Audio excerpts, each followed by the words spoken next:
సరస్వతి మాతతో సమానమైనటువంటి మీ అందరికీ కూడా శుభోదయం. మీరంతా కూడా రేపు బోధించే విద్యార్థులందరికీ కూడా సరస్వతి మాతతో సమానం.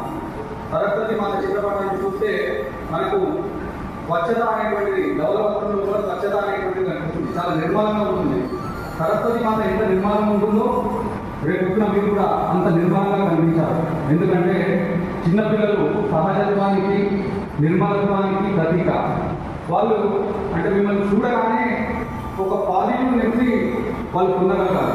అంటే పిల్లలకు సహాయకత్వాన్ని మీరు అందించగలగాలి. అప్పుడు మాత్రమే వాళ్ళ లోపల ఉన్నటువంటి సృజనాత్మకత అనేటువంటిది బయటపడుతుంది. అట్లాగే క్రమశిక్షణ పేరుతో మనం ఎప్పుడు కూడా వాళ్ళని ఇబ్బంది పెట్టవద్దు. క్రమశిక్షణ పైన వాళ్ళకి అవగాహన కల్పించడానికి ప్రయత్నం చేయాలి తప్ప నువ్వు ఇది చేయు అది చేయు అని మనం కోర్సు మాత్రం చేయవద్దు.